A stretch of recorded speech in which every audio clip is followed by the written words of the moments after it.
এইভাবে যদি বক্তব্য প্রশাসনের সামনে দেওয়া হয় আর এই গাদ্দার বলা হয়, তাহলে আর যাই হোক না কেন কুষ্টিয়ায় ভালো কোনো প্রশাসন কেউ ডিসি এসপি ওসি কেউ কাজ করতে পারবে না, এটুক বোঝা হয়ে গেছে। একটা শিরোনাম দেখে মনে পড়লো, আবার মনে হয় সেই আওয়ামী লীগ আমলের লোকজন যেভাবে তাদের দম্ভ প্রকাশ করত, সংবাদ শিরোনাম হতো, তাদের অডিও গুলো শুনতাম, ভিডিওগুলো দেখতাম, ঠিক আবার মনে হয় তার একটা আলামত শুরু হয়েছে। সেই আলামতের এখন যেই মুখটা, তিনি হচ্ছেন সৈয়দ মেহেদী আহমেদ।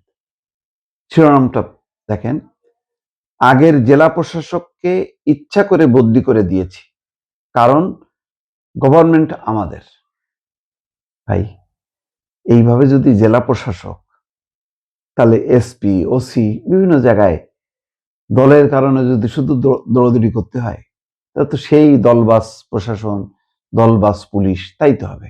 তাহলে পরিবর্তনটা কি হলো? মানুষ তো দুদিন পরেই বলবে। এখন তো 1 মাস পার হলো সরকারের, তারপর আস্তে আস্তে যত দিন গড়াবে তত দিন তো এই ধরনের বিতর্ক করতেই থাকবে।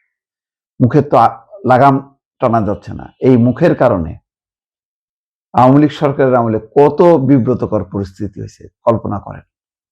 তার পুনরাবৃত্তি তো আমরা দেখতে চাই না। আমরা দেখতে চাই যে প্রশাসন প্রশাসনের মতো, পুলিশ পুলিশের মতো, রাজনৈতিক দল রাজনৈতিক দলের মতো না। এখন যদি পুলিশের এসপি ডিসি তাদেরকে যদি হাতের মোয়া বানানোর চেষ্টা করা হয়, সেটা আবার সেই আর এক দলতন্ত্র হবে। দলতন্ত্র ভালো, কিন্তু ওই যে ইচ্ছা মতন যদি অপশাসনে ব্যবহার করেন, আমাদের এখানে প্রবণতাটা হলো ডিসিএসপি আমার, আমি যা খুশি তাই তাদেরকে দিয়ে অপকর্ম করাবো। তাহলে কিন্তু আবার সেই আওয়ামী লীগ লাইনেই আমরা হাঁটা শুরু করব। বিএনপি কি এখন সেই লাইনে হাঁটবে? খবরটা হলো এই, কুষ্টিয়ায় আগের জেলা প্রশাসককে ইচ্ছা করে বদলি করে দেওয়া হয়েছে বলে মন্তব্য করেছেন কুষ্টিয়া 4 কুমারখালী খোকসা আসনের বিএনপির পরাজিত প্রার্থী সৈয়দ মেহেদী আহমেদ রুমি। তার এই বক্তব্যের ভিডিও সামাজিক যোগাযোগ মাধ্যম ফেসবুকে ছড়িয়ে পড়েছে।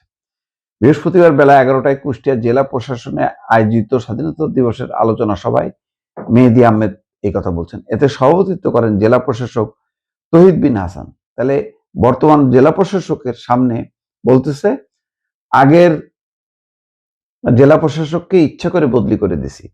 তাহলে এই বর্তমান জেলা প্রশাসক তহিদ বিন হাসান কি বার্তা পাইলো? বার্তা পাইলো যে ওরে বাপরে বাপ, আমাকে ওই বিএনপি যা যা বলবে আমাকে সেই অনুযায়ী চলতে হবে, তাহলে আমাকেও বদলি করে দেবে।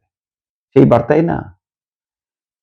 2 মিনিট 29 সেকেন্ডের ভিডিওতে সৈয়দ মেহেদী আহমেদ ক্ষোভ প্রকাশ করে বলেন, গত নির্বাচনে আমাকে হারিয়ে দেওয়া হয়েছে। প্রশাসনের কিছু গাদ্দার এবং আমাদের দলের কিছু গাদ্দার মিলে আমাকে 5,000 ভোটের ব্যবধানে হারিয়ে দিয়েছে। আমি 1,40,000 ভোট পেয়েছি। তাইলে প্রশাসনও গাদ্দার, আর হচ্ছে দলের কেউ কেউ গাদ্দার। এইভাবে যদি প্রশাসনের মিটিংয়ে এরকম বক্তৃতা দেয়া হয়, একে স্বাধীনতা দিবস নাকি দলীয় কর্মী সভা? আমি তো এটা বুঝলাম না। সর্বশেষ সংসদ নির্বাচনের প্রসঙ্গ টেনে বিএনপি এই নেতা বলেন, 60 বছর ধরে রাজনীতি করি, 73 বছর আমার বয়স, মুক্তিযুদ্ধে উল্লেখযোগ্য ভূমিকা রেখেছি। অনেকে আছেন মুক্তিযোদ্ধার নামে কিন্তু ভূমিকা পালন করেননি, এরকম বহু লোককে চিনি আমরা। আমাদের জন্ম এই কুষ্টিয়া শহরে, আমরা যখন মুক্তিযুদ্ধ করেছি এখানে আছেন এমন অনেকের জন্মই হয়নি। এইগুলি কথা বলে এগুলি তো কোনো ভালো বার্তা হচ্ছে না। গর্ব, অহংকার, দম্ভ এগুলি প্রকাশ হচ্ছে। মেহেদী আহমেদ বলছেন, জেলা প্রশাসকের ভূমিকা নিয়ে, কুষ্টিয়ার আগের জেলা প্রশাসক ইকবাল হোসেন গাদ্দারি করেছেন নির্বাচনের সময়।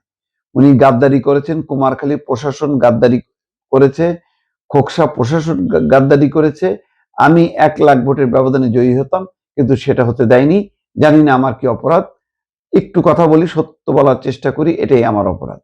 এইভাবে যদি বক্তব্য প্রশাসনের সামনে দেওয়া হয় আর এই গাদ্দার বলা হয়, তাহলে আর যাই হোক না কেন কুষ্টিয়ায় ভালো কোনো প্রশাসন কেউ ডিসি এসপি ওসি কেউ কাজ করতে পারবে না, এটুকু বোঝা হয়ে গেছে অন্তত এই বক্তব্যের মধ্য দিয়ে।